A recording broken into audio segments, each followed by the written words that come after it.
요번에 키워드는 해설서하고 해설서는 좀 보고 가시는 게 좋긴 하죠. 방화공학 실무엔드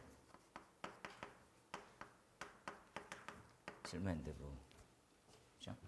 그 다음에 이제 우리가 성능 인증 기준이 있거든요. 이런 쪽은 이제 안 나왔어야 되는데 기준. 얘가 제일 주안점. 이렇게 합격의 키를 이렇게 들고 있었던 과정이었어요.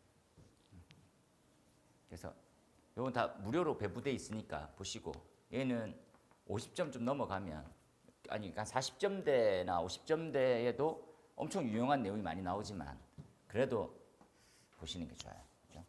50점 넘어가시면 성능 기준은 틀리시면 돼요.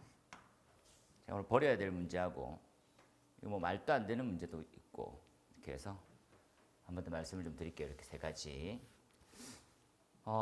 저번 시험에 이제 기계가 너무 많이 나와가지고 기계가 약간 좀 줄어져야 되지 않을까. 그런데 좀 많이 놀라운 게 이 상황이죠. 이 상황. 이렇게. 전기하고 건축이 좀 더 나와야 되지 않았을까 하는 생각이 듭니다. 네, 너무 작게 나서. 그러니까 우리 가장 중요한 부분이 요 세 개거든요. 요 세 개.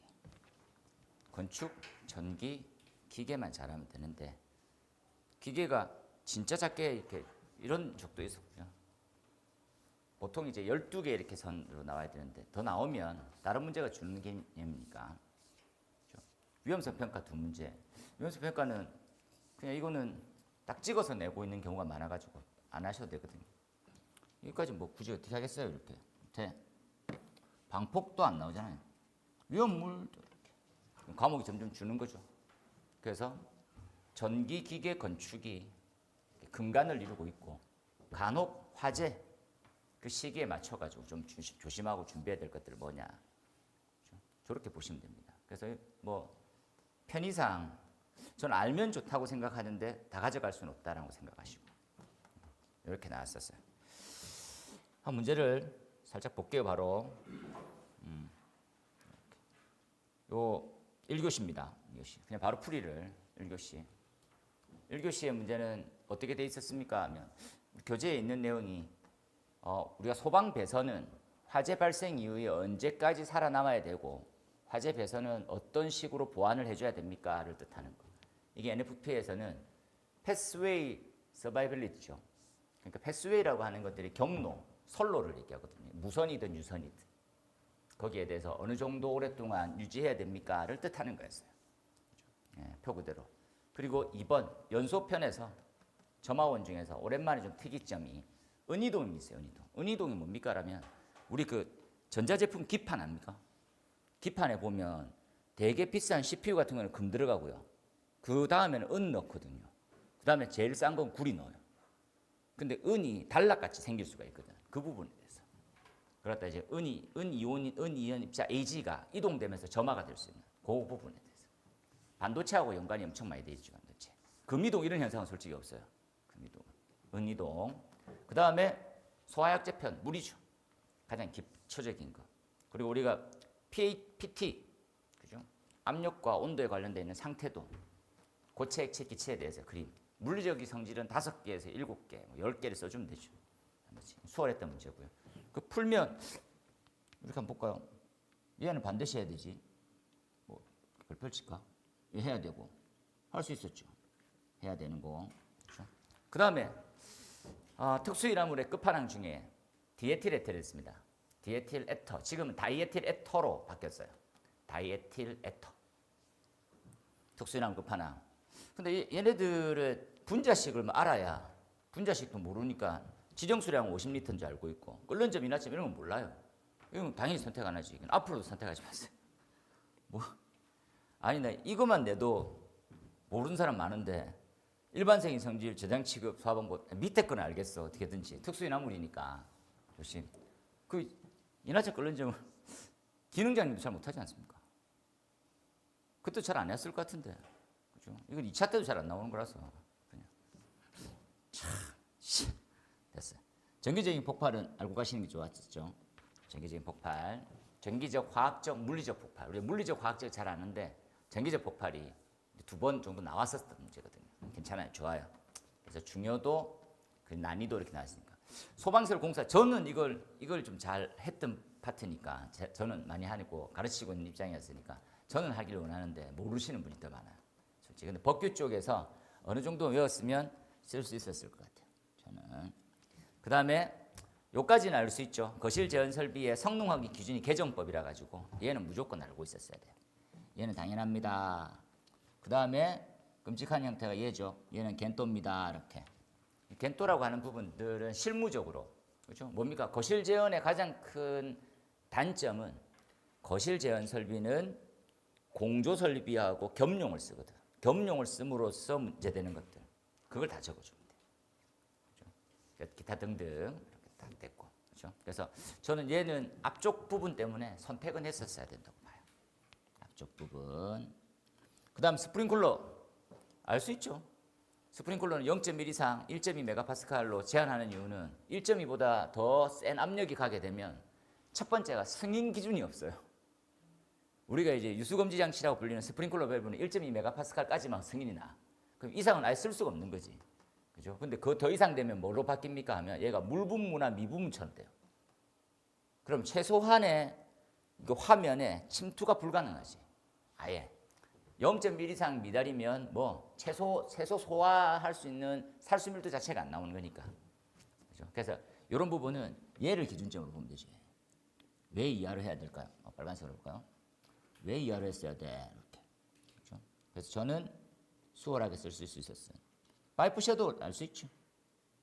파이프 섀도우가 뭡니까? 스프링클러 배관에서 스프링클러 배관 하부에 배관이 지나가, 파이프가 지나가. 그 파이프로 인해서 스프링클러 헤드에서 터지는 그 살수 양이, 밀도가 미달 상태로 가는 거. 그런 부분들이지. 넘어가서 스프링클러에 대한 신축 배관 길이 제한.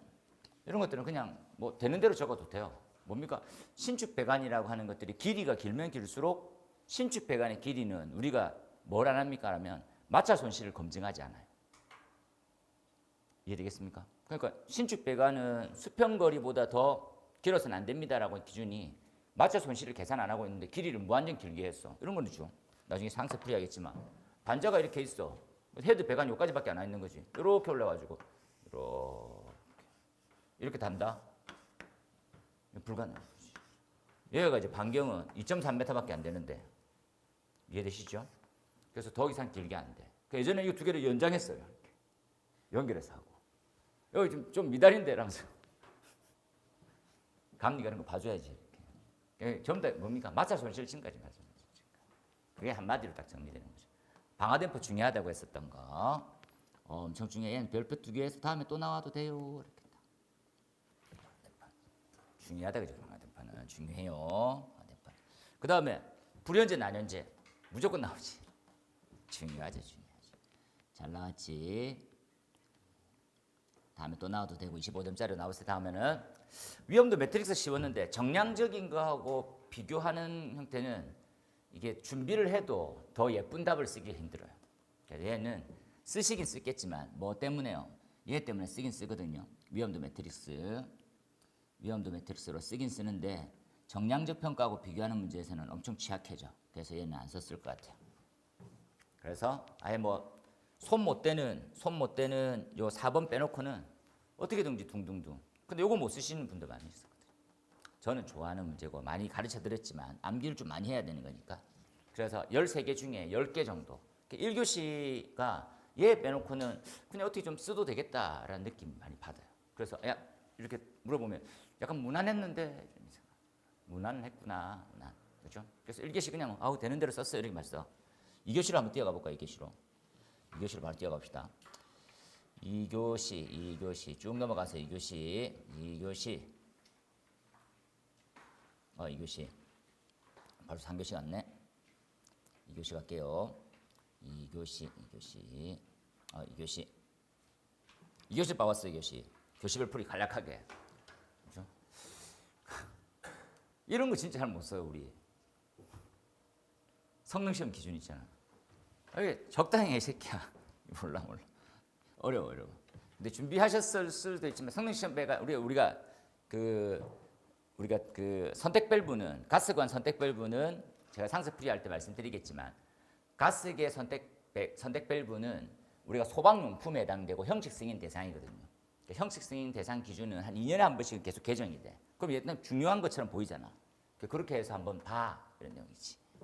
그래서 준비를 하셨으면 진짜 넓게 공부하고 있는 중이라 생각도 하시고 선택 안 했을 것 같아요. 그 다음에 내지는 준비는 하고 가세요라고 늘 말씀드렸었고 그 부분에서 우리가 말하고 있는 흔들림 방지 버튼대, 앵커볼트 이런 것들, 앵커볼트 좀 중요했었거든요. 근데 이게 적정성 평가 이런 것들은 이게 뭐 정해져 있는 루틴이 아니어가지고 이건 공부할 때 좀 힘드실 것 같아요. 그죠? 그 다음에 행거 조건도, 행거 때, 그 부분까지 다 공부를 하셨을까 하는 생각이 드네요. 어려워요. 그죠? 그 다음에 내진 중에서 성능시험 조사표에 있는 항목들, 이건 관리사분이면 잘했을 것 같지. 그래서 선택은 하셨으리라고 봐요. 3번 수월하네요. 하세요. A셋, R셋. 다시 말씀드리지만 A셋과 R셋은 잘 쓰기 힘들어요. 잘 쓰기 힘들어. 성능 위주 설계에서 A셋과 R셋, 피난 안정성 평가에 대한 수치죠. 시간에 대비. 그렇죠? 가용되는 시간과 필요 시간의 차이 이런 것도 다 설명하면 되겠고. 그 다음에 이거는 선택은 하셨을 텐데 답이 애매모호해요. 뭘로 써야 될까요? 이런 것들. 그래서 방화벽에 대한 기준, 또 차연 시스템은 우리 소방에서 쓰고 있는 차연은 급기되어 있는 차압 방식밖에 안 쓰거든요, 지금. 그렇죠? 차연이라는 것은 아니면 뭐 방연 커튼, 그렇죠? 뭐 이런 것들 쓸 텐데 그런 부분을 부속실 재원에 준하게 아마 써야 되지 않았을까 싶어요. 고체 에어로졸입니다. 고체 에어로졸은 약재가 뭔지는 쉽게 알 수 있는데 조심해야 되는 것들은 요거죠. 고체 에어로졸 약재는 동일한데 K2CO3 같은 이제 고형분이 있죠. 고형분이 있죠. 걔네들이 자동 소화장치 타입으로 방사되는지 소화설비, 저는 소화설비가 예상 문제를 봤었는데 이것들은 뭐 보시면 조금 이해되실 거예요. 그다음 무통 못해요. 이게 정기적인 특징까지는 어떻게든지 이해되는데 절연체 외패에 대한 시험 조건은 준비하시는 분 진짜 잘 없어요. 이거 어디 있습니까? 해설서에서 나오는 내용인데 제가 별표 3개 놨죠. 못 푼다 이렇게.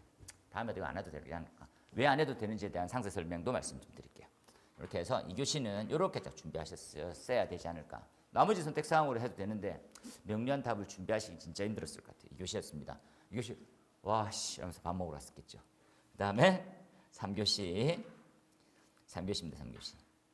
3교시 첫 번째 거는 그냥 잘할 수 있죠. 어떻게든지 시간 내서 쓸 수 있는 거니까. 기동용 수압개폐 장치에서는 방식은 우리나라 3가지를 쓰거든요. 첫 번째는 압력 챔버라고 하는 디기무식한 기계식 방식에 가까웠어요.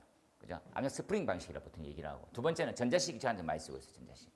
그리고 약간의 틈새인데 기계식을 쓰고 있어요.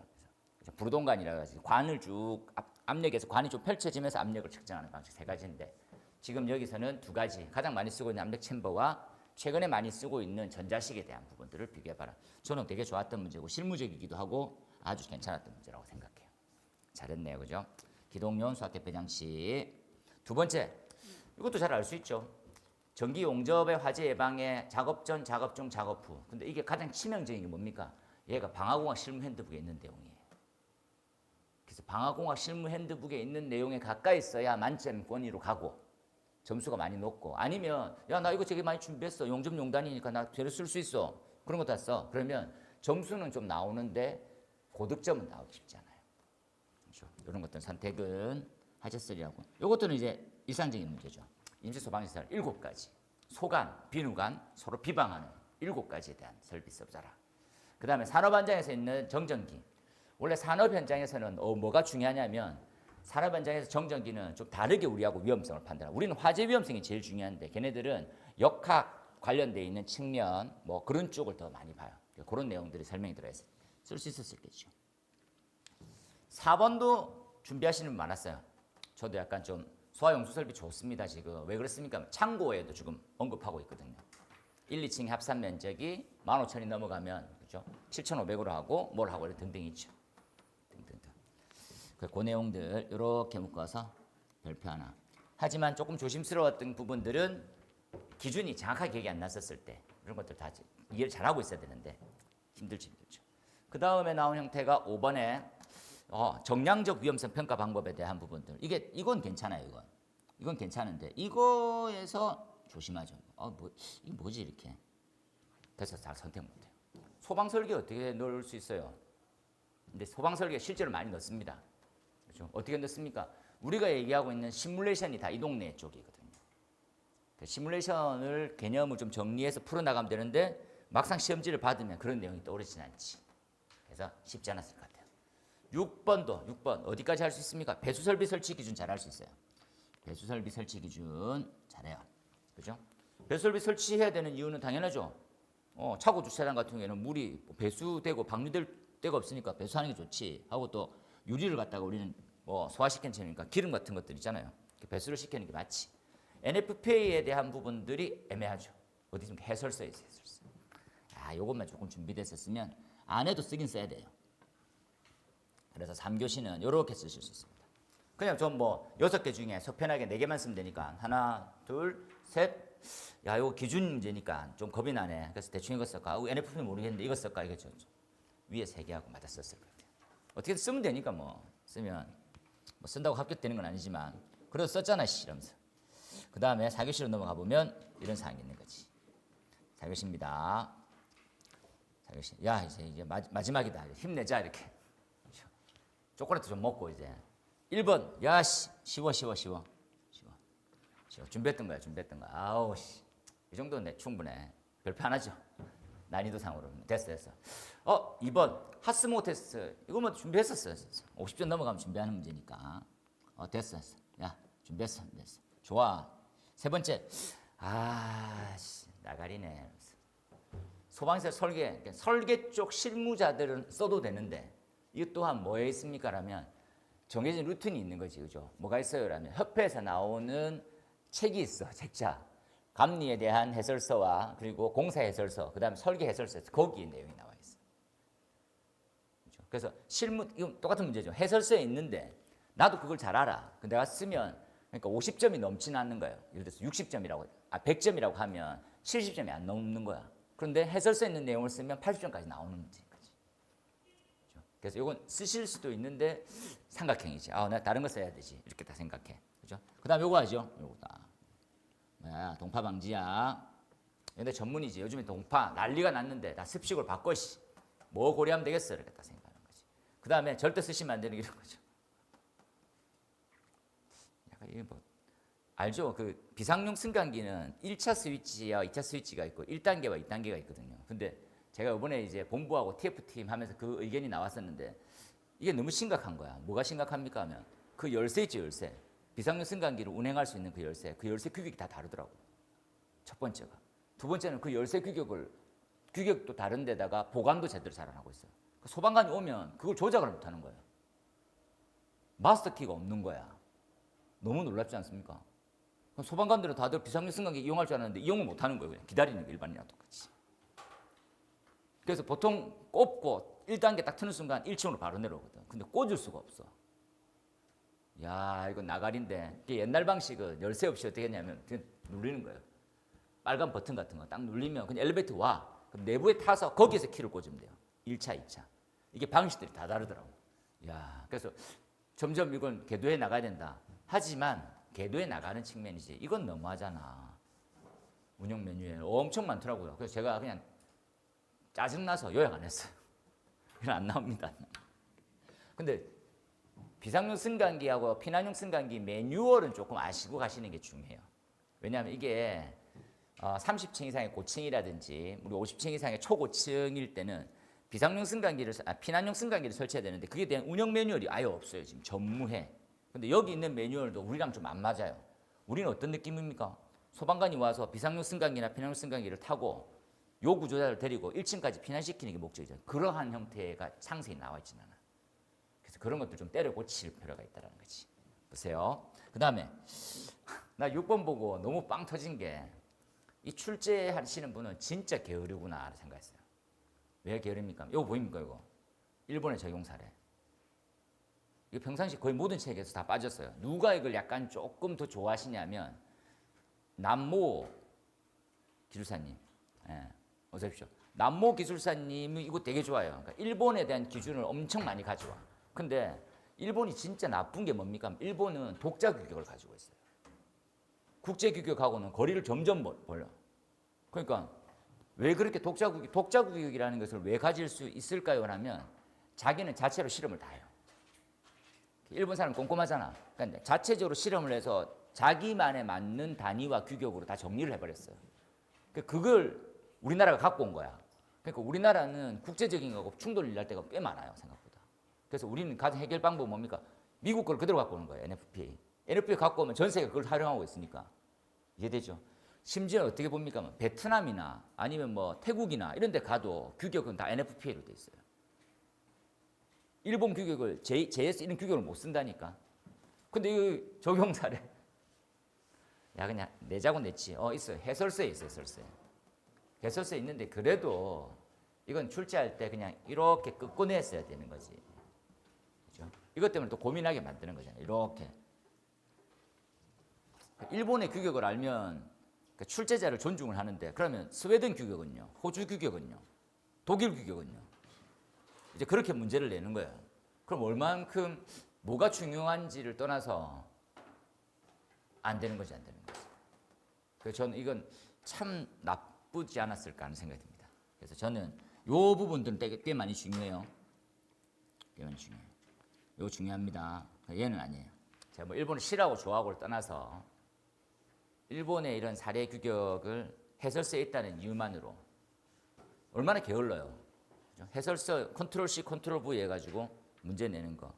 이거 진짜 좀 반성해야 돼. 이건 차라리 우리나라 법을 외웠느냐 안 외웠느냐로 보는 것도 더 낫지. 좀 그래요. 아쉬워요. 그래서 근데 이건 뭐 나머지 거는 푸실 수 있었을 테니까 이거 빼고 이렇게 푸셨으면 됩니다. 그죠? 이거 좀 어려웠을 거니까 이렇게 푸셔야 될 것 같아요. 되겠죠? 그래서 저는 이번 시험은 녹록지 않구나, 쉽지 않구나. 그래서 제가 뭐 한 2년 전부터 얘기했지만 간절함이 끝판왕이 돼야 합격할 수 있는 시험으로 바뀌었어요. 제가 얼마 전에 건축전기 기술사님하고 이제 농담 따먹기 하면서 얘기를 했었는데 우리가 지금 건축전기 기술사보다 더 이제 올라갔어요. 합격률이. 올라갔단다. 내려간 거지. 우리가 거의 최고로 어려운 시험이 돼버렸어요. 우리는 1000명 치면 1% 붙거든요. 1%니까 0.1%네요. 그러니까 1000명을 치면 10명밖에 안 붙는 시험이 된 거지. 이렇게 하면 그러니까 그 사업하시는 거니까 웃으면서 이러더라고요. 수요 조절해야지. 수요 조절이 아니고 산업을 키우려고 하면 당분간은 또 어떤가는 이렇게 생각이 되는데 이게 뭐 또 빗장이라고 해서 열리면 다 함몰되듯이 무너진다. 일단은 동염해라. 근데 진짜로 고민해야 돼요. 이게 제대로 돼 있는 문제로 사람을 동여매고 쪼는 건지 그냥 사람을 쪼는 건지. 불과 한 4, 5년 전에는 그 우리가 뭡니까 행안부 소속이가 국토부인가 거기서 야 기술사 무조건 한 번 칠 때마다 30명이야 연 100명 무조건 해. 그래서 네 했어요. 네. 그러니까 30명씩 이렇게 나오는 거예요. 무조건. 그러니까 이건 좀 쉬운 건데 어려운 건데 한 게 없이 무조건 한 20, 30명씩 계속 나오게 되는 거지. 그게 전기 쪽은 엄청 협회의 힘이 강하거든. 미쳤어? 그렇게 어떻게 사람 뽑아? 그러면 진짜 난리 나지 안 되지. 근데 우리는 소방은 네네네 하면서 쭉 나갔어. 근데 지금은 어떻게 됐습니까? 지금은 내가 낸대요. 내가 낸 데는 좀 아니지 않을까. 그래서 이번 시험도 내가 낸 대로 가지 않았을까 하는 생각이 듭니다. 여기까지 해서 총괄풀이는 총괄에 대한 개념만 이렇게 한번 정리했고요. 상세풀이로 한번 들어가 보도록 합시다. 상세풀이로 1번이요. 1번 살짝 끊어갈까요?